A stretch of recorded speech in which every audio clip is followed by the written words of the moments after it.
Tahukah kamu bahwa ibu jari memiliki denyut nadinya sendiri?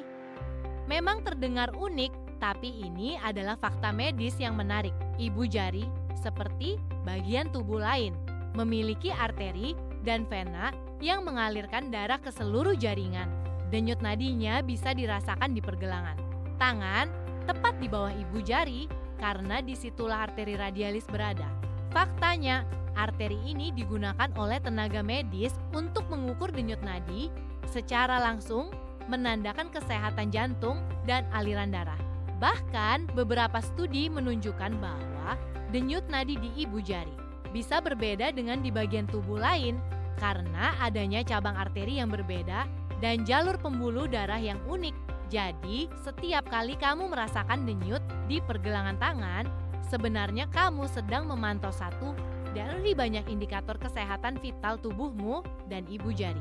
Menyimpan denyut nadinya sendiri yang menandakan kehidupan di dalam tubuh kita. Tahukah kamu bahwa sebelum terkenal sebagai aktor komedi ternama, Stevie Carell pernah bekerja sebagai petugas pos di kota kecil Littleton, Massachusetts. Meskipun hanya beberapa bulan, pekerjaan ini menjadi pengalaman yang sangat berharga bagi dia. Bahkan, Stevie menyebut, pekerjaan itu sebagai yang tersulit yang pernah dia jalani. Pengalaman ini mengajarinya tentang kerja keras dan ketekunan, nilai yang kemudian sangat membantunya dalam meraih sukses di dunia hiburan. Fakta menarik lainnya, pekerjaan sebagai petugas pos ini memberinya wawasan tentang kehidupan orang biasa dan memperkuat rasa empatinya yang kemudian tercermin dalam perannya di berbagai film dan acara televisi. Jadi, kisah ini menunjukkan bahwa setiap pengalaman, sekecil apapun, bisa menjadi batu loncatan menuju kesuksesan besar.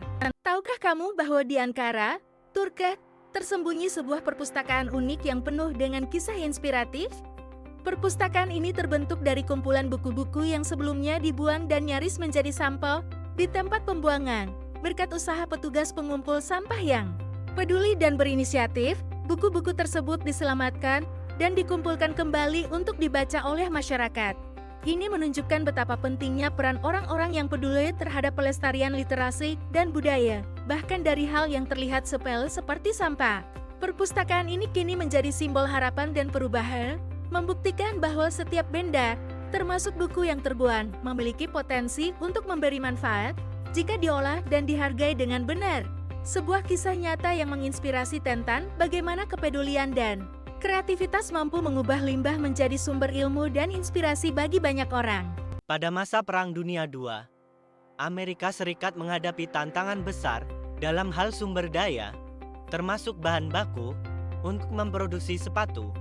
Untuk menghemat bahan dan memastikan ketersediaan bagi tentara, serta keperluan perang, pemerintah memberlakukan kebijakan pembatasan sepatu bagi warga sipil.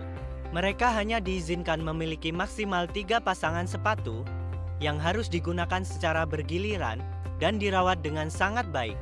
Kebijakan ini menunjukkan betapa pentingnya pengorbanan dan solidaritas masyarakat saat menghadapi krisis besar. Selain itu, pengurangan konsumsi sepatu ini juga mendorong inovasi dalam desain dan penggunaan bahan alternatif, serta memperpanjang umur sepatu yang ada. Langkah ini menjadi bagian dari upaya total perang yang melibatkan seluruh aspek kehidupan rakyat Amerika saat itu. Tahukah kamu, dalam bahasa Wales, bulan Februari disebut Yemisbach yang berarti bulan kecil. Nama ini mencerminkan fakta bahwa Februari adalah bulan terpendek dalam setahun, hanya memiliki 28 hari di tahun biasa dan 29 hari di tahun kabisat. Tradisi ini berasal dari kebiasaan kuno di Wales yang menganggap Februari sebagai bulan yang singkat sekaligus sebagai masa transisi dari musim dingin ke musim semi. Menariknya, dalam budaya Celtic dan Wales, Februari juga dianggap sebagai waktu untuk membersihkan dan menyambut musim baru. Bahkan di beberapa daerah, Februari menjadi momen penting untuk merayakan festival-festival kecil yang menandai berakhirnya musim dingin dan kedatangan musim semi. Jadi, nama Yemisbach nggak cuma sekadar sebutan, tapi juga punya cerita sejarah dan budaya yang kaya. Jangan lupa like dan subscribe untuk cerita inspiratif lainnya.